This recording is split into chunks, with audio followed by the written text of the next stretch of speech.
present as before. To everybody, again, good morning. To the jurors, good morning. And again, thank you. At this time, Mr. Chernoff, does the defense have any additional witnesses it wishes to call? We don't. Subject to the receipt of exhibits, we will rest. Thank you. The defense is resting its case. At this time, Mr. Walgren, do the people wish to present any rebuttal testimony? Yes, Your Honor. You may. Thank you. The people recall Dr. Steve Shafer. May I get him from the hallway? You may.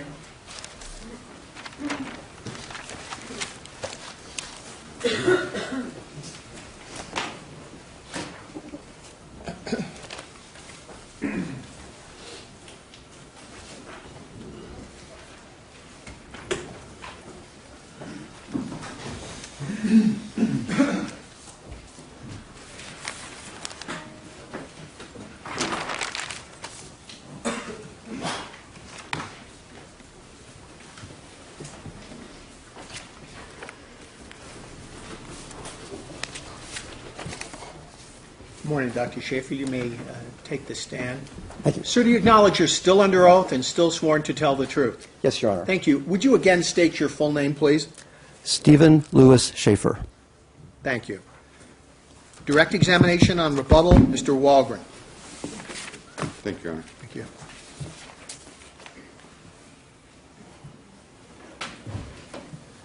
Morning, Dr. Shafer. Good morning, Mr. Walgren. Dr. Shafer, I just want to go over a few points with you that were raised by Dr. White.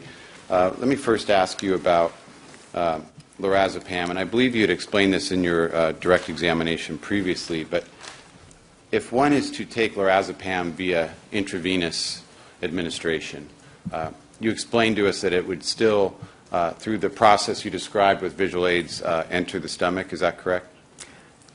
Correct. Drugs taken intravenously.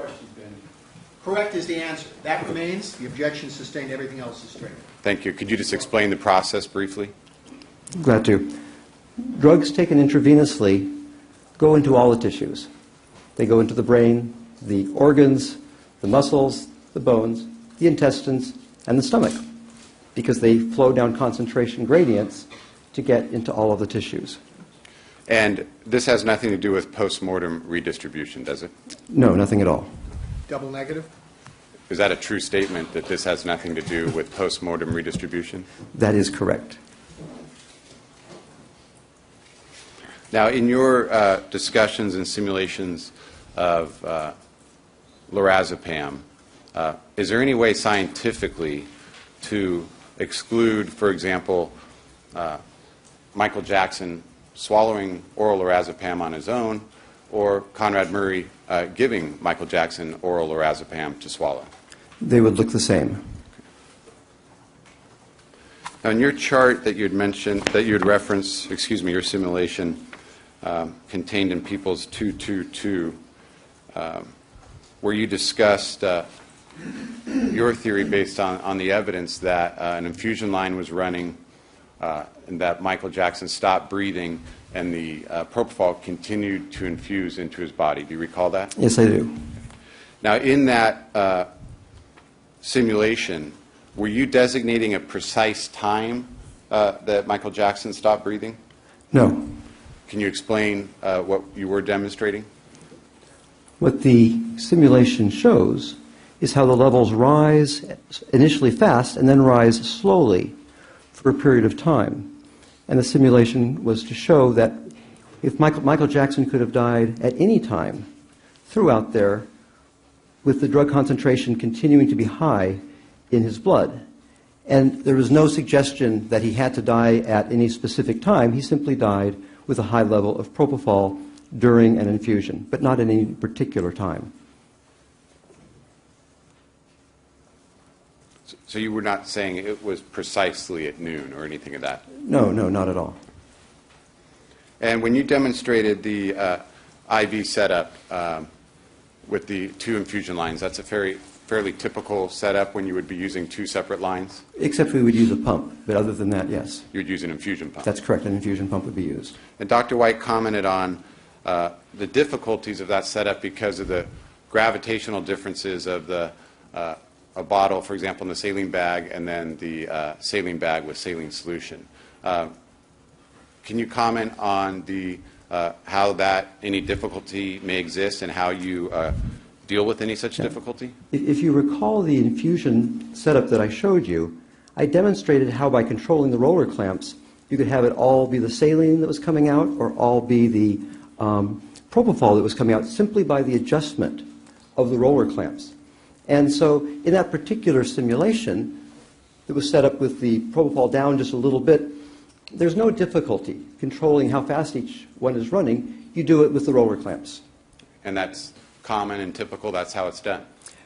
No, it's typically done with the proper infusion pump. Okay, with that qualification. Correct. But controlling the roller clamps to control the fluids, that's how these, this plumbing operates. Correct. If one was infusing an antibiotic in the perioperative period, like right before surgery, you often infuse an antibiotic, and then you engage in exactly this thing with game with the roller clamps where you're adjusting them so that the antibiotic drips in over a few minutes before surgery. So it's commonly done with non-critical things like antibiotics. Now, and also in your modeling, in your simulations, were the lidocaine levels taken into account? Yes, they were. Okay. And are the lidocaine levels found at autopsy in any way inconsistent with your hypothesis? No, they are not. And why is that? Well, the simulations that I did involved lidocaine going in concurrently with the propofol because, according to Dr. Murray's interview, Michael Jackson was very concerned about the pain on injection. It's very simple to simply remove some propofol from the glass vial and replace it with lidocaine. So it's completely consistent. What is the risk presented by the use of propofol if complications arise? What happens? The serious risk from propofol is that you stop breathing, either from lack of effort, you don't have a desire to breathe, or because your tongue falls into the back of your throat and your airway obstructs. But that is the main cause of serious injury from infusions of propofol, failure to breathe. And was it that failure to breathe that eventually led to failure of cardiac activity, what caused Michael Jackson's death in this case, in your opinion? That's correct. If oxygen is not moving into your lungs, the lungs run out of oxygen, the blood runs out of oxygen, and the heart runs out of oxygen. And it's the lack of oxygen in the heart that kills the heart.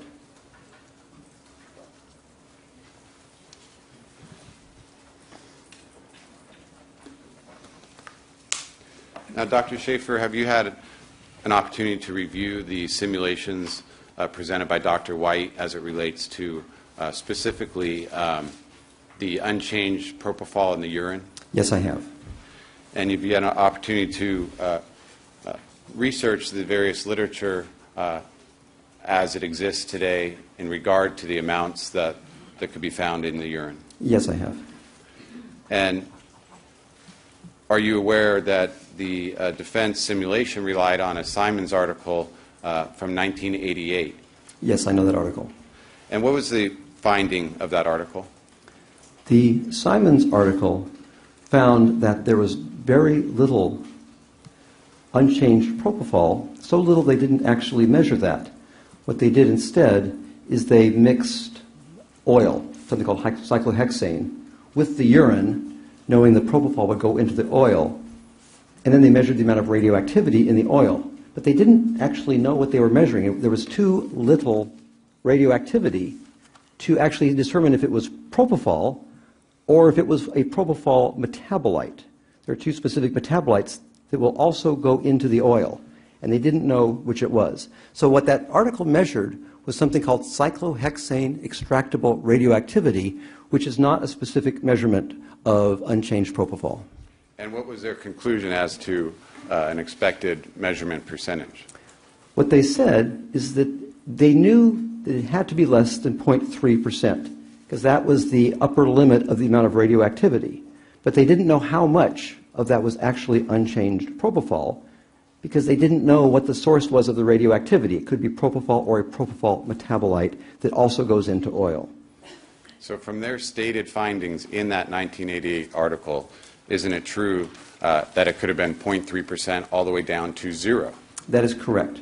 It could be 0.3% all the way down to 0. In other words, all of the radioactivity might actually have been from a metabolite that goes into oil.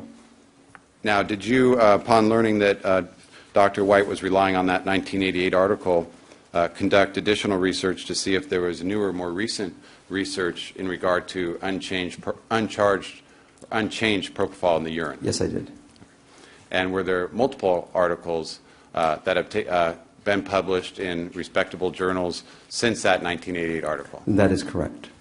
And was there one particular article that you found to be definitive on this issue? Yes, the clearest article is a 2002 manuscript. And is that the article that I'm holding in my hand entitled Investigation of Propofol Renal Elimination by HPLC Using Supported Liquid Membrane Procedure for Sample Preparation? Yes, it is. And in this 2002 article, did they specifically address prior research and more specifically address the Simons article from 1988? Yes. The 2002 article, almost the entire discussion, several paragraphs, is devoted to a description of their paper versus the Simons paper. The Simons paper specifically says what we measured might be the metabolites. That's stated in the Simons paper. This paper says, yes, Simons was right. We've shown that what they measured was the metabolites, and the actual unchanged propofol was much, much less. And is there a reason why this 2002 article was able to be more precise in these measurements? Yes, we're looking at, that would be 14 years of additional technology in measuring molecules. So they actually were able to measure these very, very low levels of propofol rather than using radioactivity, which is a much cruder way of performing this kind of measurement because you don't know what the radioactive carbon was. Is it attached to propofol or a metabolite? You can't tell. So here they're actually measuring proper propofol unchanged. May this article be marked People's next in order, Your Honor? I believe it's To show it to Mr. Flanagan. 247? Thank you, Your Honor. Marked. Thank you. So based on that improvement in technology, they were able to be more precise in the measurements. That is correct. And in this article then,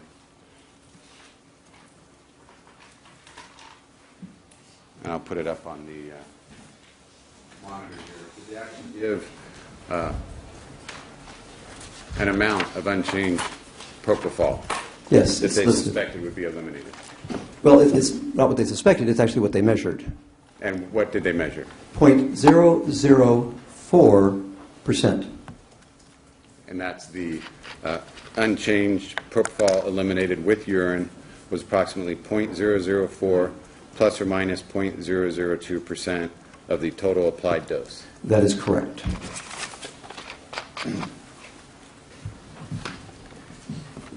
And you're aware that the urine found at autopsy, in the urine found at autopsy of Michael Jackson, there was, or are you aware of the number? Yes, It was 0.15? that's my understanding. 0.1 Micrograms per mil. 0.15 micrograms per mil. And the urine in the bladder was 550 milliliters? Correct. And so converting that into milligrams, or excuse me, Into micrograms. converting that into micrograms, what number do you come up with? 82.5. Now, in this 2002 article, did they actually have a table, Table 1, where they list out the amount of excreted unchanged propofol and the dosages of propofol that were given to give those amounts? Yes, that is in Table 2, as I recall. Let me, Your Honor, have a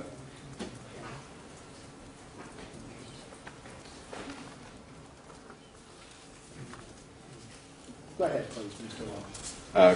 copy of Table 1 from the article, the 2002 article, taken from page 456 of that article. May that be marked People's 248? Marked. Thank you. You're welcome. Dr. Shafer, looking at the findings of the 2002 article, again, that specifically had addressed the 1988 Simons article, can you explain what is shown in this total propofol dose in milligrams column and the amount of excreted unchanged propofol column? Yes. Would you mind moving it to the right so I can just explain the first column? Yes. Thank you. So this is a study that was done in 5 patients undergoing major surgery. And these 5 patients received continuous infusions of propofol during the surgery. This shows how long the surgery went for. So this person, for example, 160 minutes, 120 minutes, and so on. TCI is how the propofol was given. It stands for target controlled infusion. But the main thing to know is it's the duration of the propofol infusion itself. And you can see that the infusion ran longer than the surgery, which is what you expect. This looks at the total amount of propofol in milligrams that was delivered in each patient. And you can see they're sizable doses, typically running, well, let's see, from a low of about 1,300 milligrams to a high of 3,300 milligrams. The average amount of propofol winds up being 2,000 milligrams. Now that's the volume of the urine, but the thing I want to focus on here is the amount of excreted, unchanged propofol, because that's really the question on the table. Michael Jackson's unchanged propofol in the urine, what does that tell us about the amount of propofol that he received? What you can see here is that the average was 70.71 micrograms of unchanged propofol, which is quite close to what was measured in Michael Jackson, 82.5 micrograms. 70.71 versus 82.5. Very similar. And you can see that that was associated with a dose of 2,000 milligrams. Dr. Shafer, based on this 2002 article, which you characterize as the definitive article on this subject, in your opinion, does this absolutely rule out the hypothesis put forward by Dr. White? Absolutely. And is it consistent with the hypothesis put forward by yourself? Well, it actually suggests that Michael Jackson received more propofol than suggested by my simulations. But this is, to be fair, a mean or an average amount? Correct. Okay. Correct. Now, on the standard of care, Dr. Shafer, would you agree that any requisite standard of care, either for a hospital setting or an office-based setting, that the need for even for monitoring and safety precautions would be even greater in a home setting? Yes. And could you explain that, please? Yes. Anesthesiologists spend a certain amount of time providing care in what we call remote locations.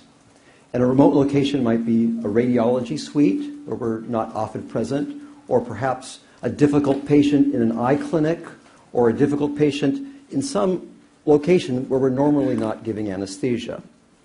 And what we're taught, and what I now teach, is that when you are in a remote location, you have less tolerance for error. You have to be particularly careful. You have to adhere to the standards as carefully as possible, and the reason is you have no backup. You're by yourself. So in a remote location, the teaching, understandably, is that you take no shortcuts. So to your question, if there were such a thing as bedroom-based anesthesia, the standards would be, the standard guidelines would be considered a minimum because there's no backup. There's no tolerance for error. If you have an error, you'll have a mortality. Thank you, Dr. Shafer. Nothing further, Your Honor. Thank you. Cross-examination. Mr. Flanagan?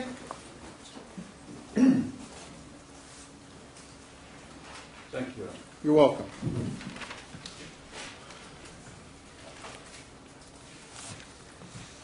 Could I have People's 207?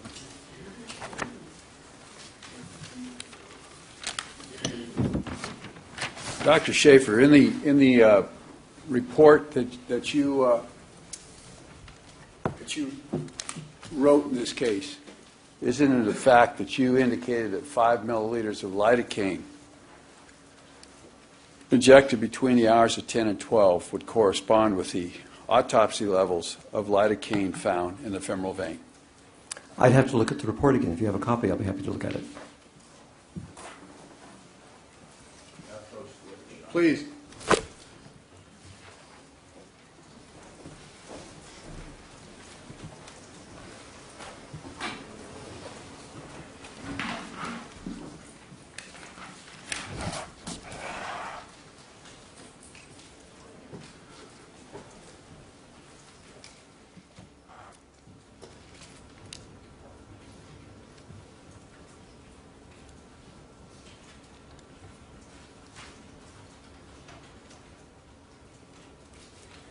So can you, now that I have the report in front of me, can you repeat your question, please?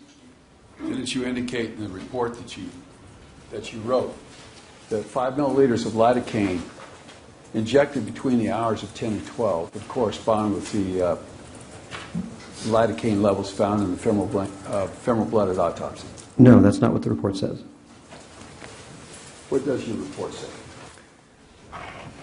The report suggests initially a mixing of 10 of lidocaine, 10 milliliters of lidocaine with 100 milliliters of propofol, and performs a simulation. And the simulation does not give us a high level, and then I suggest that the 10-to-1 ratio was probably wrong, and what the report, if I may actually read from my report, the most likely explanation is that Murray did not use the more or less standard dilutions, this being standard for an anesthesiologist, but rather diluted lidocaine with propofol 1-to-1, i.e., meaning as an example, mixed 5 mils of lidocaine with 5 mils of propofol. But I'm just showing that it's the ratio. I'm not saying that that's what the simulation was. That's just to explain what 1-to-1 means. And Dr. Shafer, you could probably sit back a little bit. Oh, sorry. That's okay. Yes. So that you've misread my report.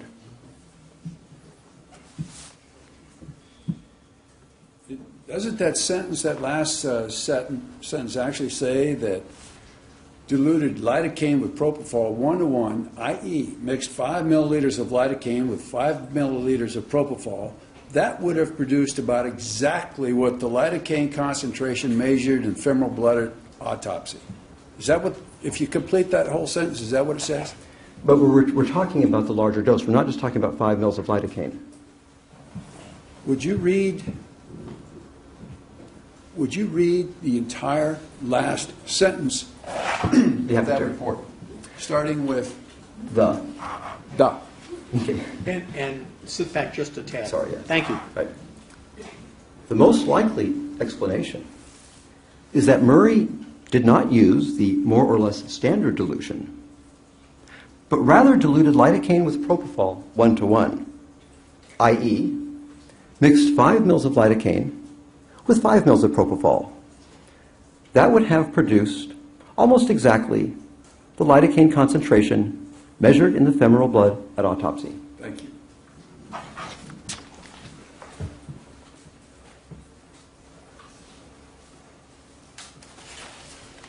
Now, you have rejected the Simons article, is that correct? No, the Simons article is fine. It just has to be properly interpreted. I've rejected your interpretation. Okay, and that's really what the Witovitz said, isn't it?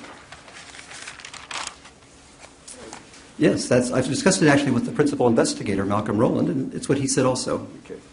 In the Witovitz article, how do I unfreeze? Do I?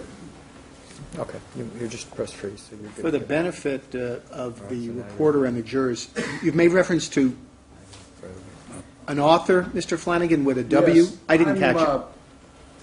This is exhibit number 247, the investigation of propofol renal elimination by HPLC using supported liquid membrane procedure for sample preparation by, how do you say that name? Well, it looks to me like it's derived from David, so I would say DeWittowitz. Okay, now in this DeWittowitz article, I wonder, doesn't it state in this highlighted portion here, according to Simons et al., only less than 0.3% of the applied propofol dose is excreted into urine in an unchanged form. Their papers are cited by many authors studying the metabolism and elimination of propofol. And then it goes on to distinguish the Simons article by saying, but it should be stressed that the mentioned value was estimated using sub-anesthetic doses of radio-labeled propofol in healthy volunteers. The aim of the present work is to investigate the amount of propofol excreted into urine in an unchanged form during anesthesia and for the first 48 hours after anesthesia termination. It made a distinction between anesthesia levels and sub-anesthesia levels, didn't it?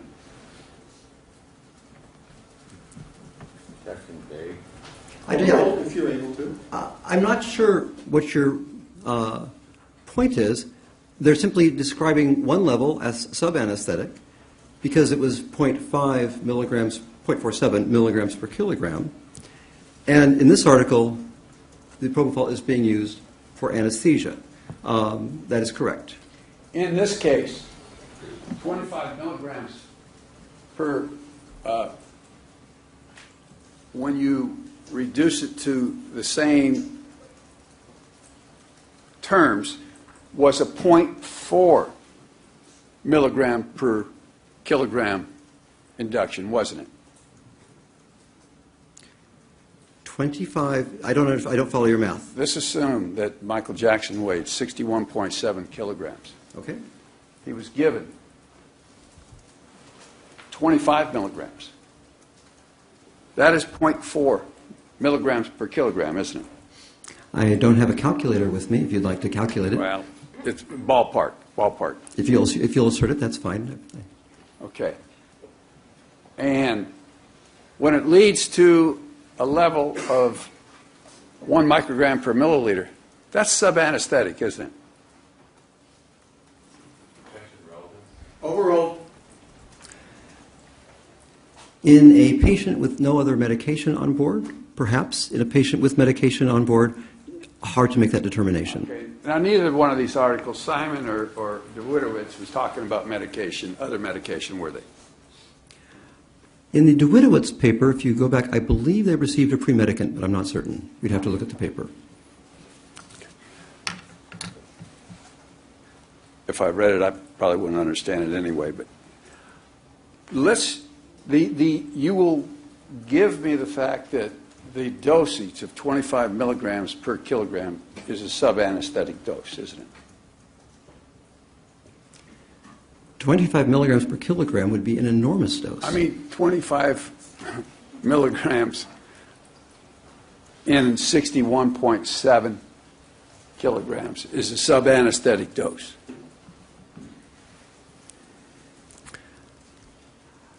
In most patients, that would be a sub-anesthetic dose. Okay. And the Simons article deals with sub-anesthetic dose. The DeWittowitz deals with anesthetic doses, doesn't it? The DeWittowitz article definitely deals with doses that are larger, actually by 55 times. They calculate that for us. Thank you. Nothing further. Flanagan, thank you. Redirect examination, Mr. Waldron. Thank you. Thank you. Dr. Shafer, are the findings from the DeWittowitz article from 2002 in any way dependent on the dose, or is it actually giving a measurement of how much unchanged propofol you'd find in the urine? What DeWittowitz actually notes in his discussion is that the use of larger doses increases the accuracy of the results. It has no bearing on the 0.004% at all, other than to increase the certainty about that estimate. Thank you, Dr. Shafer. Thank you, Your Honor. Walgan, thank you. Mr. Flanagan, recross. Nothing further, Your Honor. May Dr. Shafer be excused, Mr. Walgan? Yes, Your Honor. Mr. Flanagan? Yes, Your Honor. Dr. Shafer, thank you again. Please remember the prior admonishments. You are excused. May I see counsel?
refining a stipulation, which the parties are going to present in just a few moments. So if you wouldn't mind, just give us a few.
One of the reasons I request that the attorneys refine a stipulation and make sure that they can reduce it to writing is that frequently when you have one side stipulating, the other side will say, well, how about changing this word? How about changing this word? So we want to try to have it finalized. Is there a final stipulation? There is, Your Honor.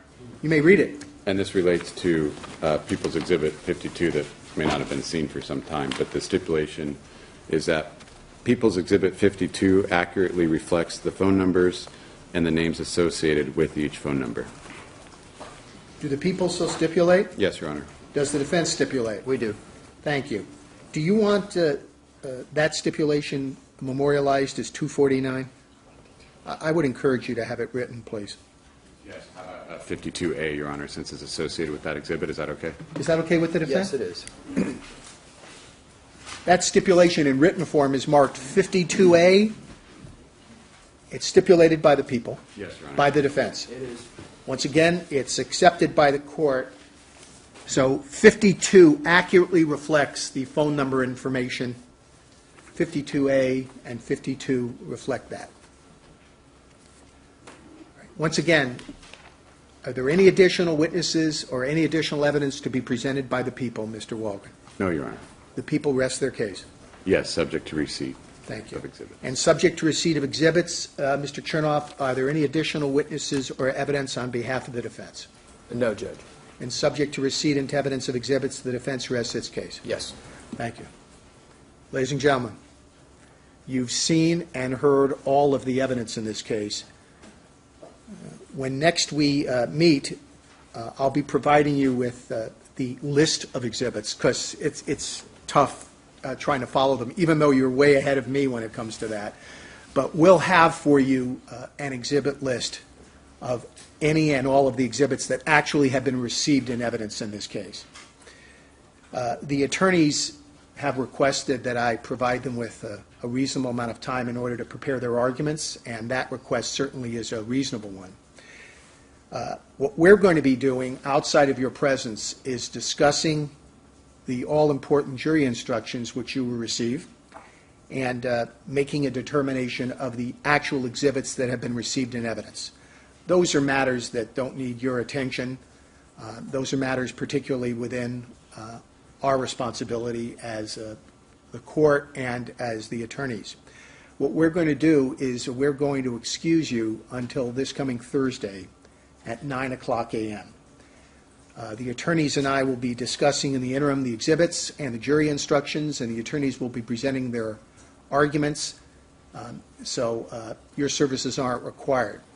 So we will be in recess on this case until 9 a.m. this coming Thursday, the 3rd of November, 2011. So please bear in mind, and of course follow unhesitatingly, all of these admonishments. Do not discuss this case among yourselves or with anyone else, or form or express any opinions about the case until it is submitted finally to you. Do not visit any scene or location that may have been referenced, mentioned, or involved in the case. Don't perform any experiments, or on your own or through another person, conduct any independent research or investigation on any topics, subjects, or persons mentioned or involved in this case. Do not listen to, see, or hear any television or radio programs, newspaper or magazine articles, books, or the Internet regarding any of these topics or subjects or persons. Have no contact with any of these information sources. Do not access, on your own or through another person, any Internet website, including but not limited to any social networking site, such as MySpace or Facebook, or any information website, such as Google, Ask, or Bing, or text or tweet anything about the case, or access any blogs or post any messages on any sites whatsoever. Do not have any contact or communication by any electronic communication device, including but not limited to any cell phone. Do not come in contact or have any communication with the defendant, the attorneys, the witnesses, or spectators. If anyone contacts you or tries to contact you in any way, either in person, in writing, by telephone, by email, by cell phone, post any messages on any of those types of devices, immediately cease any such encounter or contact and immediately notify the court staff. Do all of you continue to assure and promise us that you will follow not only the written admonishments which I gave to each of you, but also my continuing verbal admonishments, all indicating in the affirmative. Ladies and gentlemen, we're going to ask that you join us this coming Thursday, the 3rd of November, 2011, at 9 a.m. for further proceedings in this case. Have a good day to get back to all important work responsibilities and personal responsibilities, and we'll see you on Thursday morning. Good day. Thank you.